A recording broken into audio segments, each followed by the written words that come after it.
Todos gritamos exactamente las mismas palabras, pero cada uno en una dirección diferente, diciendo: ¡Aquí está, vengan! Y seguimos corriendo cada quien en la dirección que creíamos correcta, porque todos veíamos cada uno una chiva negra.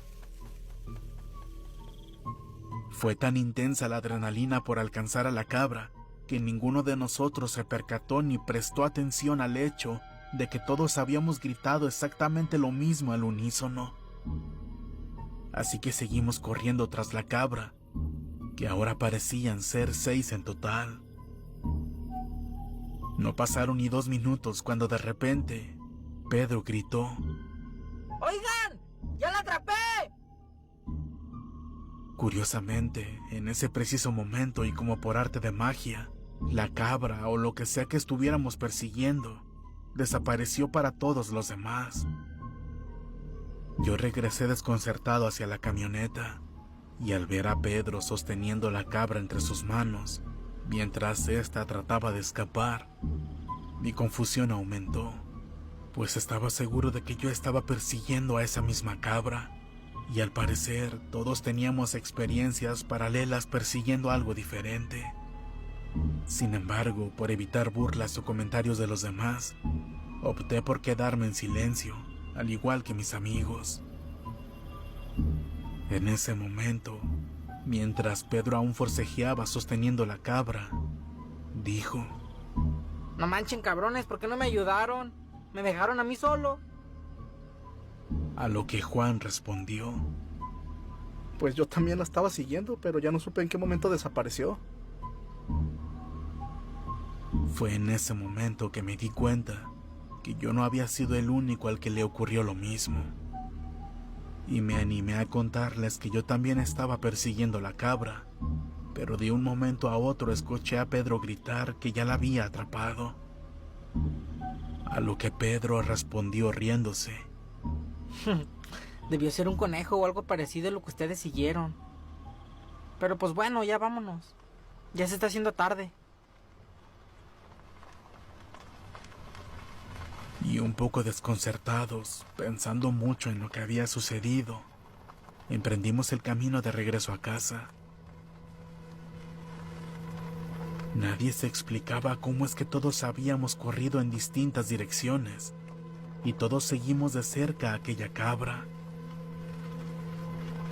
En el trayecto, comencé a notar que la temperatura en el ambiente descendió drásticamente, aunque todos atribuimos este descenso al hecho de que ya era de noche y al frío generado por la humedad de la maleza circundante. Al llegar al rancho, comenzamos a interrogar a las personas con las que nos encontrábamos, preguntándoles si no habían perdido una cabra o si conocían a alguien que hubiera extraviado una. Todos nos respondieron que no, y algunos incluso afirmaron que ni siquiera tenían cabras. Sin embargo, finalmente llegamos con Don Jesús, un anciano del rancho que debido a su edad avanzada, conocía perfectamente a todos y a sus respectivos animales, incluyendo a las cabras. Y al preguntarle, Don Jesús respondió: No, muchachos, de los que tienen chivas, ninguno tiene chivas pequeñas en este momento. Tienen algunas que de hecho están preñadas, pero aún no han dado a luz. Así que esa que ustedes encontraron no es de aquí del rancho. Agradecimos a Don Jesús por su respuesta, y luego les dije a los demás: Pues entonces ya la hicimos, ¿no? Vamos a comer birria en un futuro no muy lejano. Todos comenzamos a reírnos muy felices, pues una cabra no es precisamente barata. Juan se ofreció a cuidarla, pues él tenía un cuarto de adobe con una puerta de madera antigua que solía utilizar para almacenar maíz después de las cosechas.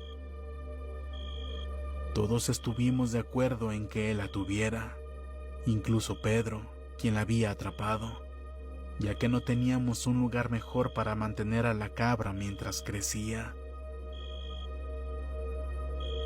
Dejamos a la cabra en ese cuarto, y mientras le arrimábamos agua y alimento, uno de nosotros mencionó que dentro del cuartito aquel se sentía un frío muy intenso, tanto así que al respirar y al hablar expedíamos vapor. Recuerdo que aquella cabra negra nos observaba de manera fija. No nos despegaba la mirada para nada. No sé cómo explicarlo, pero se sentía una vibra muy extraña al verla a los ojos, especialmente al notar que la cabra actuaba muy rara, pues lejos de mostrarse asustada o inquieta, se quedó parada en un rincón, desde donde nos seguía con la mirada. Nos resultó especialmente extraño caer en cuenta que una vez que estábamos en el exterior, la temperatura era significativamente más cálida. El contraste fue muy notorio, cosa que nos causó un gran desconcierto. No entendíamos a qué se debía. Tomamos una cadena y la acomodamos de forma que la puerta quedara muy bien asegurada, ayudándonos de un orificio donde normalmente iría la cerradura. Nos aseguramos de que la cabra estuviera bien encerrada, ya que queríamos protegerla de los coyotes u otros depredadores. Y por supuesto, no deseábamos que escapara. Y dado que ya era muy tarde, nos retiramos a nuestras casas.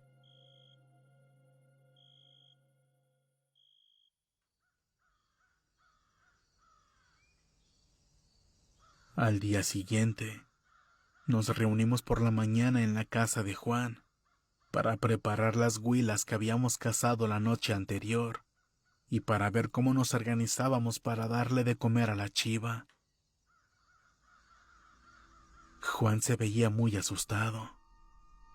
Estaba alterado y nervioso, parado afuera de aquel cuarto de adobe donde habíamos dejado a la cabra la noche anterior. Estaba viendo hacia el interior del cuarto.